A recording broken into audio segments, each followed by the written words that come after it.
ও ভাবি, শুনলাম আপনি নাকি আমারে খুঁজতেছেন, কিছু বলবেন নাকি? অরুণ ভাই, আপনার গার্লফ্রেন্ড আছে না রুম্পা, তারা দেখলাম একটা ছেলের সাথে ঘুরতেছে। আরে ওটা রুম্পার বেস্ট ফ্রেন্ড রোমিও, ওর সাথে কালকে ফুচকা খাইতে গেছিল। বেস্ট ফ্রেন্ড তো ঠিক আছে, তার আগে বলেন পাট খেতে ফুসকা বেছে কিডা?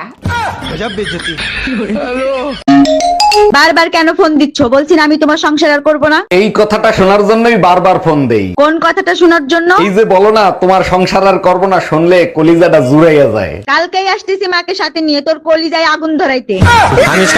অরুণ ভাই, আপনি তো আগে এত ফর্সা ছিলেন না, এত ফর্সা হলেন কি করে? যারে ভালোবাসি সে কালো ছেলে পছন্দ করে না, তাই ক্রিম লাগায় ফর্সা হইছি। এইবার 100% পছন্দ হইবে, এবার গিয়ে বিয়ের প্রস্তাব দেন। কেমনে প্রস্তাব দেবো? সে তো এক কালুয়ার সাথে ভাগ্যে গেছে ভাবি।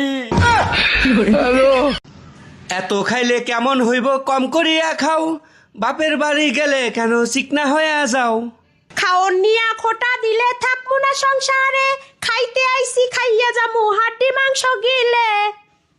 আচ্ছা বলো তো, একটা ছেলে আর একটা মেয়ের ভিতরে বড় ব্যবধান কোথায়? আরে বোকা, একটা মেয়ে 9 মাসে একবার মা হতে পারে। একদম ঠিক বলছো, এই কারণেই তোমাকে নিয়ে আমি গর্ববোধ করি। আর একটা ছেলে চাইলে 9 মাসে 270 বার বাপ হইতে পারে। হ্যালো, শোনো, গরম একদম সহ্য করতে পারতেছি না, আজকে তুমি আমার এসে নিয়ে যাও। ফাজলামি করো? তোর বাপের বাড়িতে এসি আছে, এসির ভিতর আবার গরম লাগে কি করে? এসিতে তো শুধু শরীর ঠান্ডা হয়, কলজা তো আর ঠান্ডা হয় না। তার মানে আমার মাথা না খাইলে তোর কলিজা ঠান্ডা হবে না, তাই না?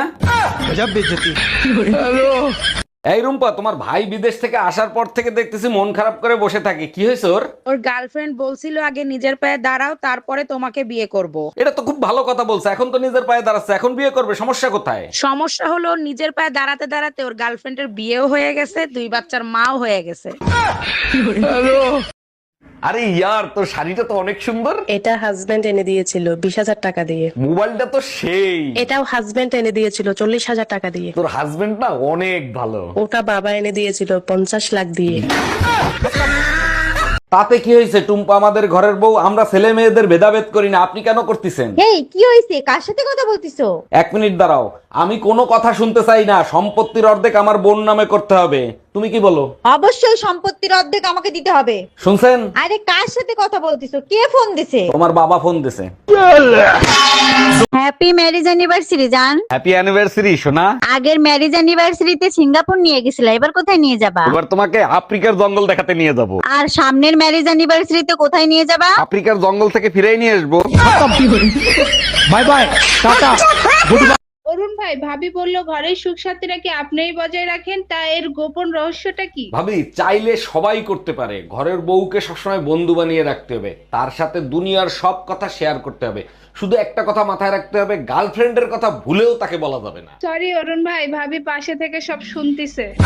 তোরে যদি এক বাপে পয়দা দিয়ে থাকে তাহলে তুই বাসায় থাক, আমি আসতেছি।